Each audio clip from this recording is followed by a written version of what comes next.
Trillanes sa kulungan. Naku, maabang-abang to. Maraming mga nag-comment dyan. Inaabangan kung kailan maihi daw, sabi. O, ayan po dito sa balita ngayon.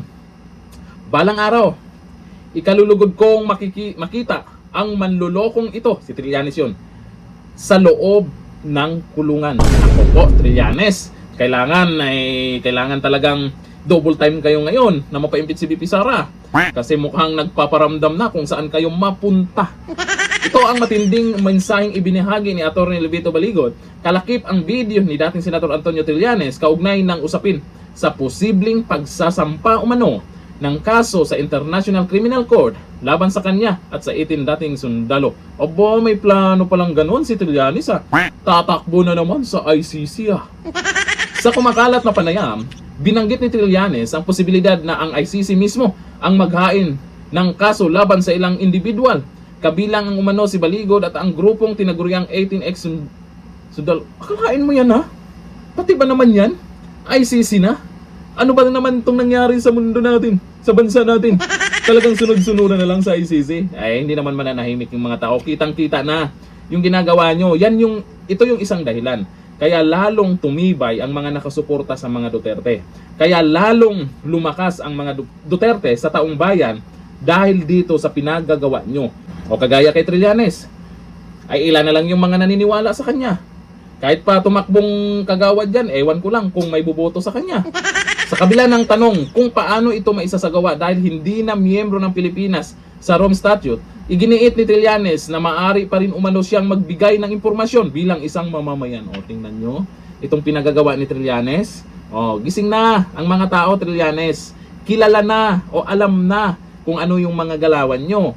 Bilang tugon, naglabas si Baligod ng maikli ngunit matinding reaksyon kung saan direkta niyang pinuna ang naturang hakbang.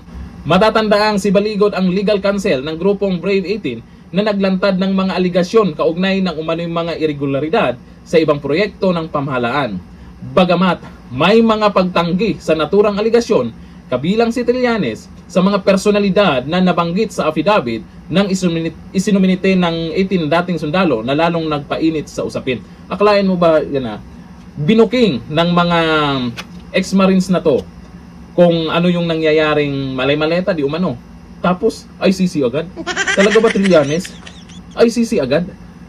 Dito kasi naisama po dito yung mga ICC investigators di umano na ganun may binigay si Trillanes. Bakit hindi talaga imbestigahan itong mga dating sundalong ito? Imbestigahan nila sa Senado, ipatawag nila. Or wala naman tayong asahan sa kamara, may patawag nila yan. Diba? Lugi sila pag nalaman ng taong bayan kung ano pa yung mga hawak na ebidensya. Marami pang hawak na ebidensya yung mga yan. Itong mga dating sundalo. Hindi pa inilabas lahat-lahat yan. Marami pang mga, lalo pag video. Nako, legit na video hindi AI Kaya takot tong mga to. Siguro, isa ito sa pananakot. Pananakot ni Trillanes. Baka sakali siguro si Trillanes na matakot itong mga ex-marines. Nako po, Trillanes. Mga ex-marines yan na matatapang hindi yung naihi sa kaduwagan. O ayon dito sa mga nagkomento, Trillanes, sana basa-basa din tayo sa mga naging reaksyon ng mga tao, Trillanes, para alam nyo po kung tama o mali yung ginagawa nyo. O sabi ni Roelio Tumong, dili dawaton sa presuhan ang palaihi. Teka, palaihi daw Ibig sabihin po niyan, Bisaya po yung komento niya dito, hindi daw tatanggapin sa kulungan yung umiihi.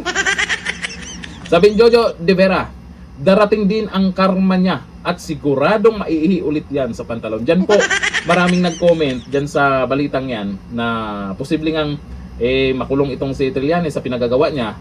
Ay, mga nag-comment dyan, baka maihi daw Sabi ni Tergs Agarb, balang araw, hihimas ka talaga ng Rias Trillanes sa dami ng atraso mo. Sabi ni Rosarda Maceda, magdidiwang ang taong bayan kapag makulong yan. Iabangan po natin yan. Malamang kasi kung itong ginagawa ni Trillanes ay hindi na maganda, puro na lang ICC yung pinagagawa niya, kagaya nga ICC na naman daw, ay may mga magagaling din naman na abogado na nasisilip din itong mga ginagawa ni Trillanes kung may mali. Malamang, balang araw, maiihi na naman yan. Hanggang dito lang, thank you. Bye-bye.